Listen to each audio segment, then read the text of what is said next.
Hello, everybody. Good evening. I would like to welcome and introduce our esteemed chair of the board of the City Club of Chicago, Jackie Robinson Ivy.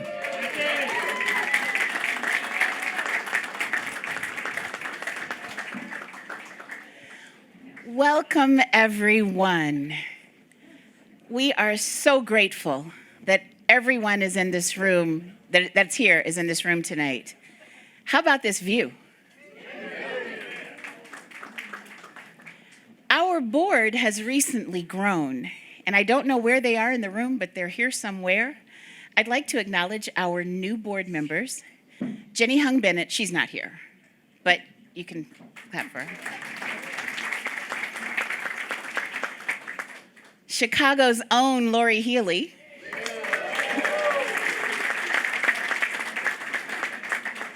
I don't know if Trish Rooney has arrived yet.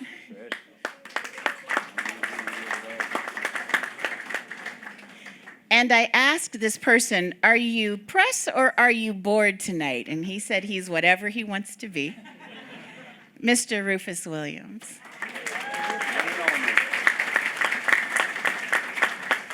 We are so grateful that each one of them have come onto the board and expect even more great things. I'd like to also, this isn't on my script, so I'm going to get in trouble, but I'd like to just take a second to acknowledge, obviously, the Chicago Cut staff and Matt.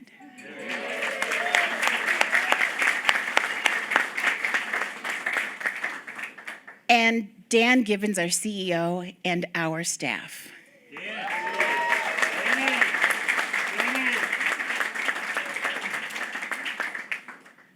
So, I'm honored to have this opportunity to introduce today's program, where we will elevate the conversation with Governor JB Pritzker and Dan Gibbons. He will lead the conversation.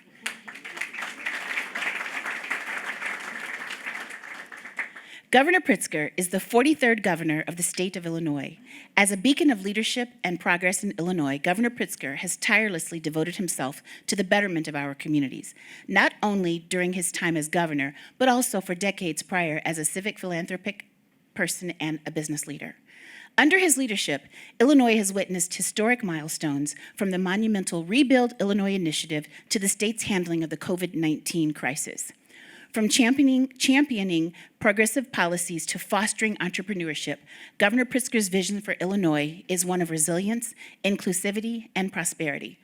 Please join me in welcoming the leader shaping the future of our great state, Governor JB Pritzker.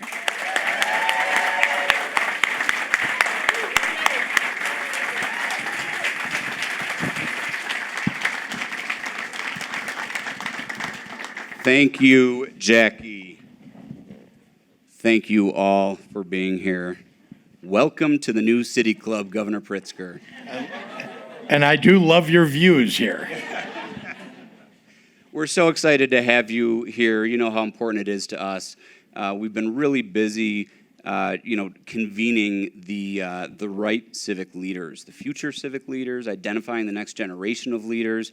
And we're talking academic, we're talking hospitals, we're talking real estate, we're talking business, transportation, you name it. You look around here, advocacy groups, technology.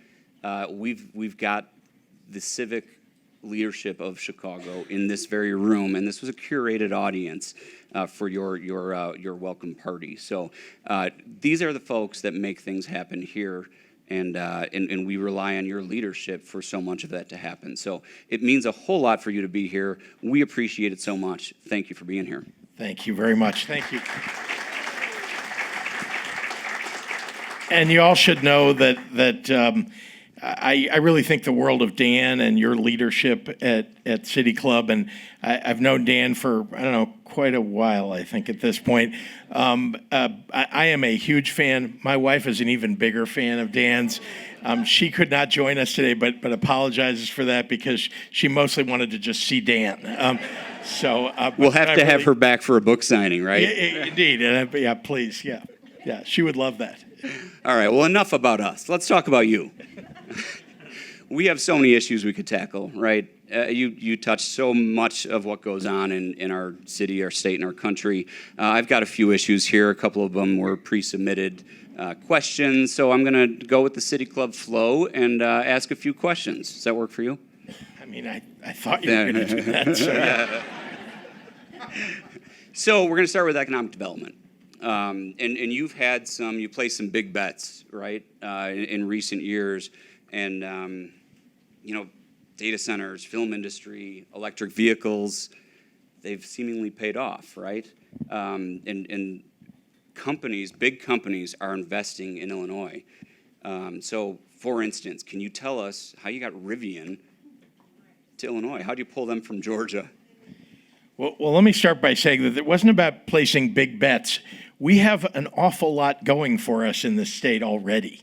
So it wasn't about like, oh my God, but let's put it all on red or something like that. It really... There's a casino down the block now. I don't know if you've heard. I have. I heard I had an invitation to go there for free, but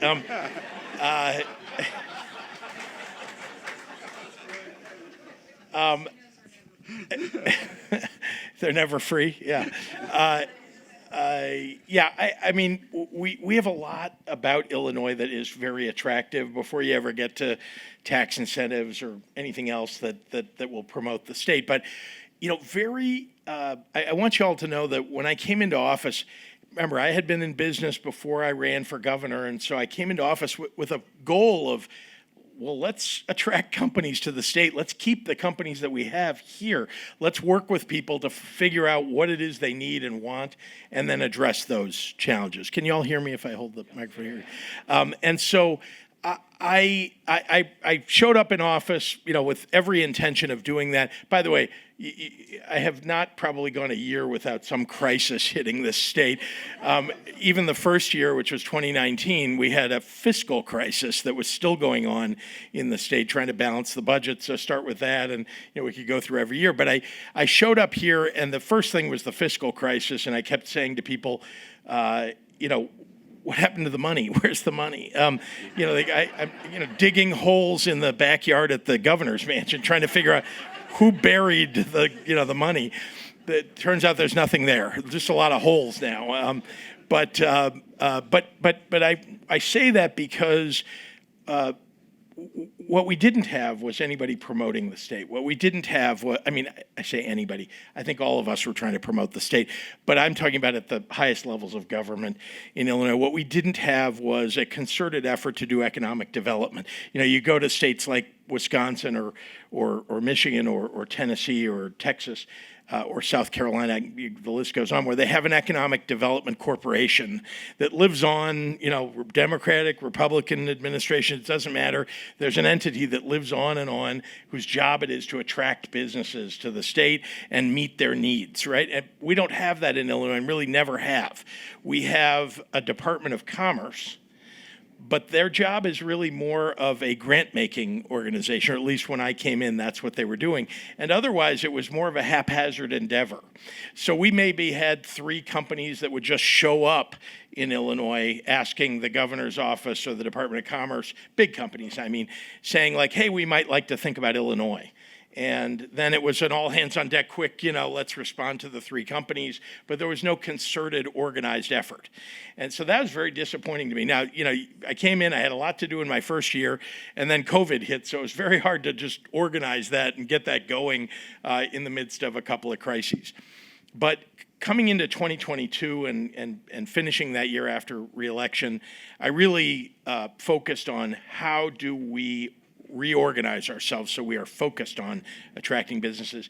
Invited a couple of really great site selectors, just individuals who are willing to offer their expertise to advise us. And the first thing I asked them was, are we on your list? Like when you talk to companies, your clients, you have a list of states that you think about taking people and showing them. Are we on the list? No. By the way, these are folks who are based in Chicago. And it's not because they didn't want to show. It's because the state wasn't organized to give them the information that they needed to show Illinois off and the best things about Illinois, because we have a lot going for us. But if we're not showing off the fact that one of the best states in the country for workforce, for skilled labor, if we're not showing that off, who knows it? We do, maybe. We get, we're on a list somewhere of great states. So I'm sorry, this is a long-winded answer, but I wanted you to understand that it wasn't anything that really existed. Now, I told you there were 3 states or so that would show up every year. Now we've got a pipeline report that I go through once every couple of weeks with our team, and it's got 30 plus companies on it. These are big companies with many hundreds or thousands of jobs that they're going to bring, billions of dollars of investment that they want to bring to the state. Rivian, as you know, was already in Illinois, which is terrific, and they came here, but it was a startup, as you recall, in 2015 or whenever they bought that Mitsubishi plant. And it was a startup with, no sales by the time, a little bit before I came into office, a year before I came into office. And when I came into office, there were maybe 2,500 employees there. There are now 8,000 employees at Rivian. They went to look for a second state to build another plant in because they wanted to diversify. They wanted to, think about and also they wanted to, frankly, get the best deal they could from whatever state they would talk to. And they ended up deciding that their second plant would be in Georgia because Georgia literally was handing them $5 billion. Okay, now we don't have $5 billion to hand to a company. That was my next question. Do we have? We don't have any billions? We have a lot of other things going for us that beat out money, but money's not unimportant, And so we didn't even have a closing fund a couple of years ago where we could put some cash on the table. Other states like Texas, for example, and Georgia were writing a check up front for $1 billion to a company to come to their state. We didn't have anything like that. So Rivian was thinking about going to Georgia. They had signed a deal to go to Georgia, but they came to our office, this is a few months ago, and said, we're going to build our second truck, new vehicle, smaller than the one, less expensive, kind of a middle-priced vehicle. And they were going to do that in Georgia, but they said it would be faster for us to get it to market if we thought about Illinois, but we need to make sure that we can, do it in Illinois. We've got a piece of land, but, we're getting offered all these incentives in Georgia. And I said, well, I'm not going to be able to match what Georgia is doing, but I can for sure match, we will build a workforce development program. We call it an advanced manufacturing institute, and we will help you attract people there, build housing in the area. By the way, you can't buy a house in Bloomington Normal these days, right? And if they want to add hundreds and hundreds more jobs, we need to help them with housing. So that's something we're working on. But the point is, we now have an operation where we can one by one knock down all the things that a company is looking to do, and if they come to Illinois, right? And that's what we did for Rivian. We proved to them that we could do all the things that they needed. And FYI, the incentives that we offered them are only incentives that they get if they deliver the jobs and deliver the investment in Illinois. Otherwise, they don't get the incentives. You referring to the over the border in Wisconsin a few years ago? Yes, we're not. Yeah, I don't want to even say the name of that company. Yeah, we're not doing that. So you've been, that's been a big effort. I know you went to LA recently, right, and filming. We've got some film industry folks in the room. How did that trip go, and what's the reception? What's the reception there from that community? Yeah, and I don't want you to forget, because I know you mentioned a couple industries. You didn't mention quantum, which is another one, but let's talk about the film and TV industry. So obviously there were films being made in Illinois before I became governor. So it's not like I created some opportunity, right? And Chris Dudley has probably been doing this for quite a while and understands this way better than most. But the film and TV industry, we have a tax credit in Illinois that needed some tweaking, it needed some extension, there was more work to do on our tax credit. But if you have the right tax credit, then the question is, do you have the workforce? Because California, by the way, doesn't offer any incentives to companies because, that's where most of the production companies are based already. So they don't need to. But other states, provide incentives. So you're competing with about 5 states around the country that have really good incentives. And once again, I don't want to be the state that's just providing the most money to a company to come to Illinois, right? We have to have the other things that they need. And then the tax credits are important, but they're less important. So we don't have to spend so many taxpayer dollars to get these companies. What do we have here? And again, I want to credit the industry for coming up with these ideas, but we now have a workforce development, again, dollars that are paid in because companies come here to film, and they're paid into a fund that essentially funds workforce development. And we now are producing 250 to 300 new people in the film industry. These are people that handle cameras. They're I don't know all the titles of key grips. I don't know what that is, but I watch the credits. Yeah, as well as creative folks here, right? And so, but we have a developing industry here. And just so you know, since we changed the tax credit and created these programs, the industry here, barring putting aside the year with the strike. But barring that, we've almost doubled the industry from about $400 million to more than $700 million a year of revenue. Wow. So the industry created a trip, put a trip together for me and them, and we all went to Hollywood and met with Netflix and Amazon, and those are the new producers around, Warner Discovery and Disney and so on, and we met with the highest levels of folks at those companies, and we pitched. I pitched with our film office, I might add. Peter Hawley is terrific and runs our film office for the state of Illinois. And we pitched not just the tax credit, which was kind of the given, like you don't get in the room unless you have a tax credit. But after that, when we told them about all the things that we have going, including 1 million square feet of studio space, which did not exist 5 years ago, right? 1 million, we had like 100 or 200,000 square feet. It isn't enough for the big Hollywood studios. Now we have 1 million square feet. That's enough. And many of them didn't know that. And this is the biggest problem we have, by the way, as we've created all this, interest in Illinois and by all these industries, is we have to tell them about it. We have to make sure they know. And so sometimes that's a trip, with the governor, and a commercial trip with the leaders of an industry here. A future City Club outing delegation to Hollywood. I love that idea. I appreciate you offering to pay for that. And we need a few more of these events. But they don't have views like this out in California, just so you know. But anyway, we had a great trip, and honestly, we got an idea from them about something we need to change in the law that'll help us get a certain new kind of television production that's happening around the country, and so that's in the works for the next week, when hopefully the legislature will be done with their work, and they still have a lot of work to do. So I'm here. They're But seriously, they gave us an idea, and we've already gotten incoming calls about potential new shows. And just to give you an idea, if you all haven't paid attention, there's a new show on Apple Plus called Dark Matter, which was produced here in Chicago. That's just one. The Bear. They just did. They're doing still seasons 3 and 4 at the same time, and we are a destination certainly for television series, and we're trying to do our best on film. Although again, Georgia is throwing ridiculous amounts of money, and I had to walk into a bunch of those rooms with the producers and say, "Listen, we're not going to throw bags of cash at you like Georgia for your films."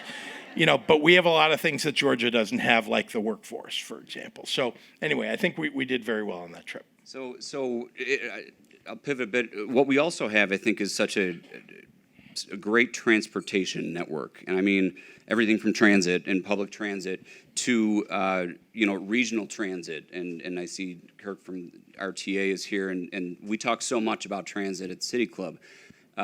There's been recent discussion about a complete overhaul of the state transit system. There's O'Hare's, modernization is in flux. High-speed rail has been coming back into the conversation.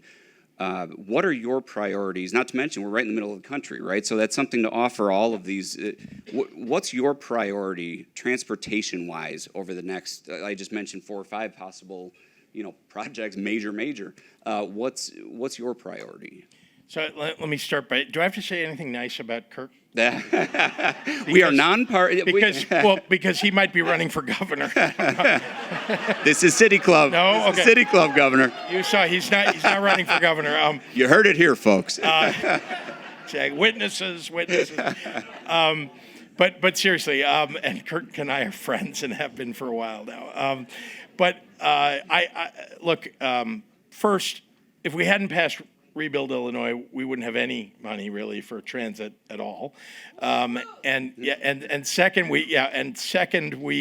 it's clear we have some reorganizing to do, as well as, we've got to deal with the challenge of, what people are calling the transit funding cliff.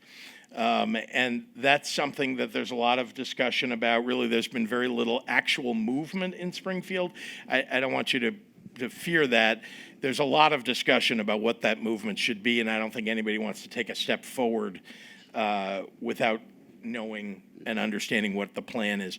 But in my view, and I actually said this to Kirk walking in the door, as I have said to others who lead agencies in the Chicago area and surrounding areas, and that is, they need to come forward with their plan. I mean, I know we have other organizations that have put plans together, but I mean, the transit agencies themselves have to come to Springfield with their plans. Show us what cost cuts you're making. Show us what your fare box can look like.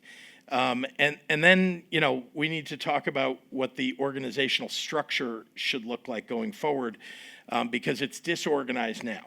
And they don't talk to one another sometimes, and there are lots of improvements that need to be made. So, and I'm hoping that the federal government will step up, but I have come to believe that, until they tell us something different, we're on our own, so we have to plan for that. So a lot of work to do. I don't want to, get too far into the weeds, but there's a bill that was introduced. It's not going to go anywhere right now, but for merging all the agencies together, and I don't think that we're quite ready. There's a lot more that has to go into it. Well, I'll say is, City Club is committed to having these conversations as we, as everyone continues to understand what makes sense and make it more of conversation than just, speeches and plans that are just being told, and talked to. So we're committed to that, and we're going to do that soon. So I think hopefully that'll help clarify a few things. Okay. Very few minutes, very many questions. I don't know if you've heard about this, but Chicago is going to host the Democratic National Convention. I think it's in August.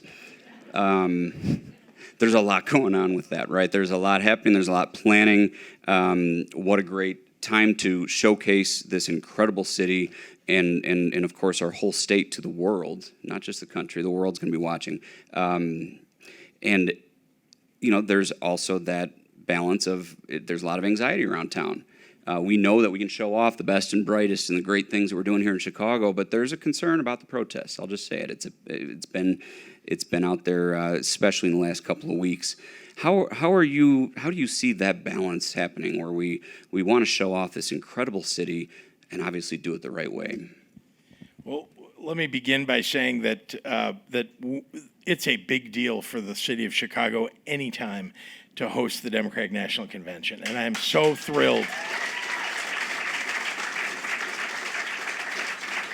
And we can't control international affairs and whether there's going to be a conflict somewhere in the world that people have a reaction to. So let's be clear that it isn't like anybody planned exactly that there might be protests. I thought that was under your authority, but no. Yeah, right. There's only so much that I can control from Springfield. But I have to remind everybody, we don't have a foreign policy in Illinois. I mean, I have some things I'd like to say about Indiana and Missouri, but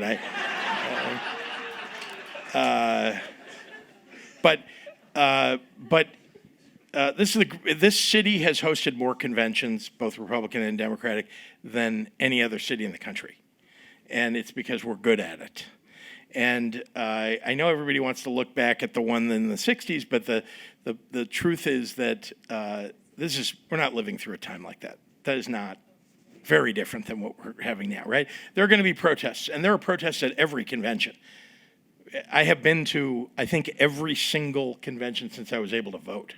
And there are protests all the time. And there will no doubt be protests here in particular about the conflict in the Middle East. But I do know, because I've sat in many of the meetings, I see Alderman Brian Hopkins here, who chairs the Public Safety Committee in the City Council and does a terrific job. Thank you for the work you're doing. Yeah. And obviously nothing's entirely under our control, but I will just remind all of you that every level of law enforcement is going to be engaged in this convention. It's not because something unusual has happened. This is what happens at conventions. I have met with and seen, the Secret Service, the FBI, the Illinois State Police, which is under the state, CPD, sheriff, and so on. And by the way, we have some folks coming from surrounding states. So people should feel and understand that there is a very strong focus on security, safety, and so on. And we're going to see protests. But what you are also going to see is the beauty of the city, the fact that we know how to run conventions, the experience of having 50,000 people. By the way, the Rotary Club has a 50,000 person convention, just to remind all of you. Started here in Chicago, right? And it is, yeah, and their convention is here this summer. So so I just to remind you, like this, we actually are pretty good at this. And anybody who remembers the NATO summit that occurred here a few years ago, we know how, and they had a lot of protests, right? But it went off without a hitch. So I feel very good about our prospects for running a great convention. I realize the political press wants to skip over the fact that we had an fantastic 1996 convention in Chicago. They want to just forget about that. And I was there at that one too, and everybody who's here is old enough was there. I mean, it was amazing, right? The city looked amazing. It's a boost for the city of Chicago to have the Democratic National Convention. By the way, we have the leader of the host committee here with us, Christy George, right here.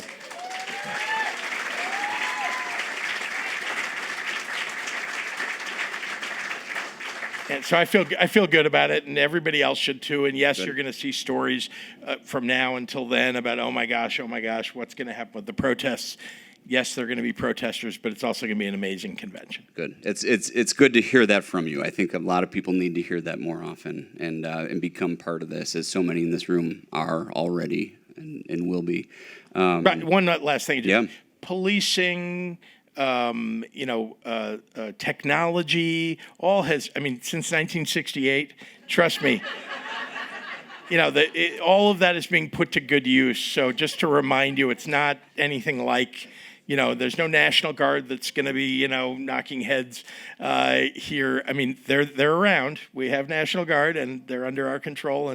But that is not, this is a very, very different moment in the world, and for policing and for management of protests. Okay, switching again a little bit. It's May. It's Mental Health Awareness Month. And most City Club regulars know we had the Surgeon General, Vivek Murthy, here a few months ago, and we're really committed to kind of taking that stigma away from that's associated with mental health. Thank you. It's an important issue, right?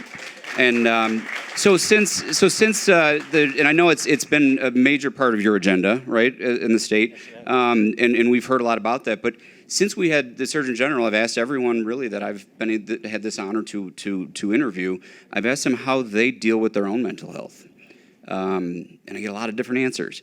And we all understand you have a lot of forces pulling at you from every which direction, from family to politics to downstate to Chicago to you name it. That can wear on you. Are you saying I have mental health issues that you're aware of? Yeah. The answer is everybody's got mental health care to do. Yeah. It's something that I think we need to talk more about, and some of the answers I've gotten. I go watch movies. I have a drink at the end of the night. But it's something that I think really we like to bring up, and if there's any ideas that you've had or any ways that you've had to deal with that yourself to share, we'd appreciate that. Or if not, you'd talk to us a little bit about your agenda and what you've done to really bring this issue to the forefront in the state. Wow. Okay, I Sorry. guess that's right. I'll start with a little policy, and then we'll go a little bit more personal. We have made a lot of strides in the state. One of the first things that I did when I came into office was to try to bust through this stigma that exists out there where people don't want to talk about it like it's not a real thing or like it's an embarrassing thing. It's not an embarrassing thing. All of us have mental health challenges, all of us, in one fashion or another. Or we ourselves or a relative of ours has had a serious mental health challenge, right? And we all know somebody, all of us.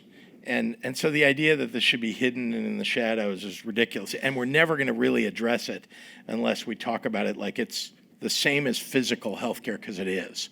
So when you talk about health, it should be all-encompassing. People sometimes refer to it as brain health if you want to make it about biology, which it is. But mental health care is something we all ought to be talking about, and we all ought to acknowledge that if that we know somebody or that we ourselves have had challenges. In my case, and I'll talk, and I should mention that. So I appointed the state's first chief behavioral health officer. And we've organized at the Department of Human Services around this issue to focus on not just the stigma, but addressing it. How do we organize to provide more mental health care in the state? How do we attract, because the first thing it requires is people, trained professionals, right? You talk about capacity, it's not just buildings and things like that. It's literally we need healthcare professionals. So how do we attract healthcare professionals? How do we make sure that we're an attractive state for mental health care professionals to come to or to take up this as a career? So all of that we've been addressing, and then we also created a transformational program around children's behavioral health. Dana Weiner from Chapin Hall at University of Chicago is leading that effort. The idea here is, for any of you who have children, maybe one or another of your children has had mental health challenges. For people who don't have resources and for people who do, it is near impossible to figure out what you're supposed to do. Because again, stigma has made it difficult. And it's just, if you've never had this problem before or had to deal with, what do you do? I can speak from personal experience. So probably Dana Weiner is basically what we decided is we're creating now I'll just describe it as a big welcoming front door for parents and young adults and children to walk through, to get help, to be navigated to the thing that they need. Because none of us, again, you don't know that everybody's got a different challenge and it might require a different kind of professional. So that is what we're working on and creating in the state of Illinois. I believe we will be the best in the country when we're all done at it. We have strides to make and we're focused and investing in it. My own personal experience is I was, as a young person, my mother had behavioral health issues. She was an alcoholic. I believe, looking back on it, that she was self-medicating a mental health challenge, which is often the case for people. But she was an amazing person. She's brilliant. She went to Radcliffe. She was a leader in so many ways, and she was an activist. Some of you may have heard me talk about the fact that I was the youngest in my family, and she used to take me around with her when I was relatively little, 8, 9, 10, 11 years old, to rallies, to pro-choice rallies, to LGBTQ rallies, because she was a big believer in personal freedoms and the expression of those and the fact that the state and the federal government ought to be standing up for people's rights. And it's one of the reasons that I'm an activist, even as governor, on behalf of those issues. But my personal experience was that I lived through very difficult moments. She was a widow. My father passed away when I was 7. She was 39. She had 3 children at the time, 7, 11, and 12 years old. And she was an alcoholic. So all those things, right, that she had to deal with. I mean, she's my hero because, when you're going through your own difficult and tragic circumstances and you still have the job of caring for others, and you don't know how to get help, and the stigma is out there. Remember, she was the really my father's partner in building Hyatt, and so she was a well-known person, and it's difficult to admit you have challenges. And so imagine she went through this for years, and she passed away when I was 17 years old, and of alcoholism. But what I watched was somebody who struggled, and I lived through not knowing what to do. And she did everything she could. She went to Alcoholics Anonymous meetings. She checked into a rehab center. She did everything she could do, and we had resources, so she could figure it out. If you don't have any resources, and there's stigma, and you may not have anybody to help you, like, what do you do? And so that's why this is personal to me, and why I will do what I need to do to make sure that we are creating, especially for the most vulnerable, an avenue, a door for them to walk through, the opportunity for others here and elsewhere to help people that they know and not be embarrassed about any of it, and not help them not feel embarrassed about it, because that's the world we ought to be living in. I need a moment to collect my thoughts on that.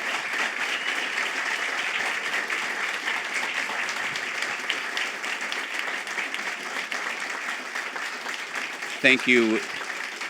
Thank you for sharing. Thank you for that effort. Thank you for sharing that with us. I especially appreciate you talking about your mother, and it actually, some of what you talked about leads into a question that I have. It kind of answers it. You did grow up with means, and you here you are, the governor of the state of Illinois, and which, by the way, the Washington Post just called us, the state of Illinois, the most normal state in the U.S. I don't know if anybody saw that. It was just last week. The most normal state. I'm serious. You can look it up. And I love that that's viewed by everybody as a compliment. Wait. So, but the second, I don't think I'm helping the image for a normal. The only reason I don't quite believe it is because the second most normal state, I think, is Florida. So I don't know about this study, but okay. It was about demographics, everybody. It was about demographics. So really, and you answered part of this by talking about your mother and what she brought you through. How do you balance? So here you are, the governor of the state of Illinois, the most normal state. We've got it all. We've got the city. We got the skyrise. We've got farms, and you're just as comfortable on a farm in Cairo as you are in a boardroom here. You've got a progressive agenda that I don't think anyone would argue of a very progressive social agenda. Yet, the financial, you've been conservative with finances. You've seen the state's finances grow. You got budget cuts coming. How are you balancing all of that? And what are you going to do next with it? Are you going to run? Everyone wanted to ask, are you going to run for governor again?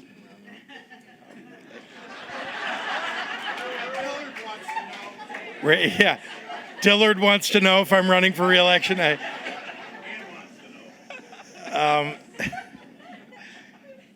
Let's see. I'm not sure which part of that to pick out and answer.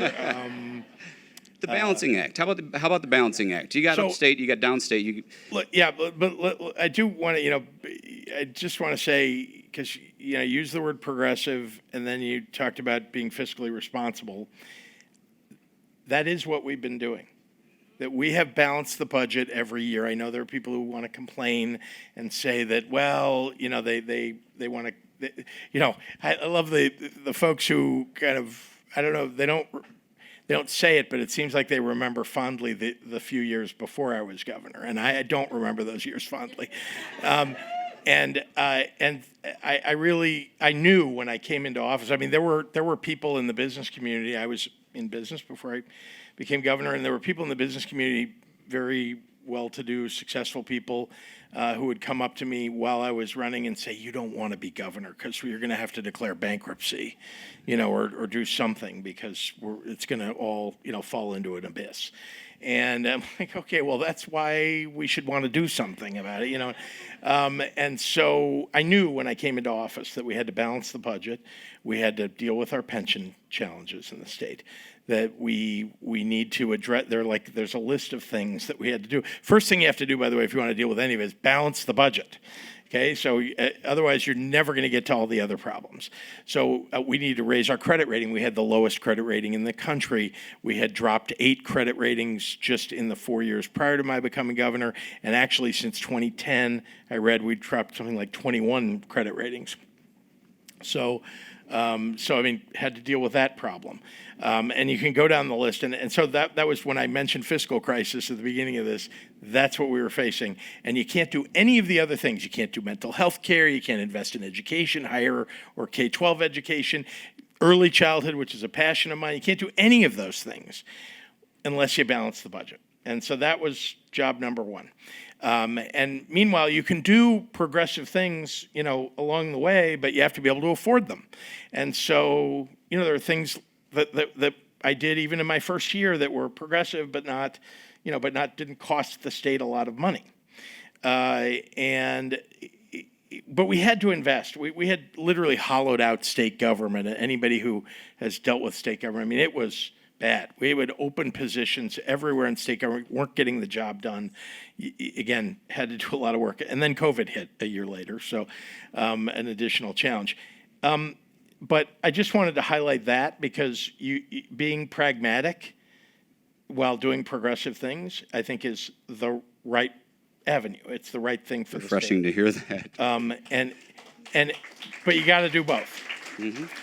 And remember, I'm a business person, so I'm also a capitalist. Maybe there are people who don't want to hear me say that, but what I mean is, I'm not saying capitalism is perfect and does all the things that you think society should, need, but rather that I do believe that the system that encourages people to get rewarded for their work, the system that encourages people to go out and start businesses and create jobs, that those are all things that are part of a successful United States and successful state of Illinois. And so all those things are kind of mixed together in the way I think about the future of the state. And then you had, the last half of your question. What's next? Yeah, well, more? Are you going to run for governor again? Yeah. I have, isn't that I just got reelected a year and a quarter ago. Do I really have to answer that? Well, okay, we'll have you back. How about we have you back? And we'll you can have me back. You'll ask me again. So. I will say, here's what I'll say. I really, and this is not pablum or, a standard answer, just to say, I really do love my job. I mean, I do love, but not where I'm gripping it for dear life. I don't want you to think that. But I mean, just that the idea that we have problems to solve, and I am a problem solver. I believe in, you asked me about mental health earlier. My wife jokes that, when people ask her, what does he like to do in his free time? And the answer is my staff. I'm looking at a few staff people know, and my wife knows is I like to work in my free time. And then, what does he do on vacation? Well, he, works. And so, maybe I'm boring in that way, but I mean, I like to problem solve. And we have a lot of, we have a list, and we've been going through and problem solving as we go. But I mention it because on the mental health scale, what gets me back to center is sometimes I just need to be alone for a little while. And when I'm alone, you probably won't be surprising to any of you, I'm problem solving. How am I doing that? I like to work on puzzles. If I'm not doing something that's work-oriented, hard puzzles, and so that to me, being alone, focusing, and solving a problem, even if it's something that's joyful. Although again, the rest of my job is kind of joyful. So I do love the job because I get to wake up every day and tackle a problem. Sometimes those problems are, just come upon you, right? They're not the things that are on your list. It's and COVID, here you go. but sometimes it is on the list, and and most of the time it is, and we're working every day to try to solve those problems. I have the best staff, and I love. Yeah. See Ann here. Your lucky. team's incredible. They always very great to work with. Well, thank you. I mean, that we are fortunate as Illinoisans, as Chicagoans, to have you leading us in this city, in this state, and doing it on vacation, doing it every day, in and out. We're so fortunate to have MK as a First Lady. She's an incredible woman, and we look forward to having her back here. I should say out loud to everybody, I love spending time with my family too. I do, but and my wife is amazing. You can imagine how hard it is to be. Well, some of you don't have to imagine how hard it is to be the spouse of somebody who's run for public office and is in public office, right? Because they get a lot of attention, sometimes unwanted attention, often. And my children too, who've put up with an awful lot, and they're 19 and 21 and in college now, and they've all had to put up with quite a lot. But just spending time alone away with them is also brings me back to center. Good. Well, enjoy that next trip. Hopefully, it doesn't take you out of the state for too long. Everybody, I could do this all night. Everybody looks thirsty and hungry, although I think they're probably hungry for more. So hopefully we can talk on the way out a little bit. Governor Pritzker, thank you so much for being here. Thank you. That was awesome. Thank you. You're welcome back anytime. Have a great night and a great weekend, everybody. The bar's open until 6 or so. Thank you for being here.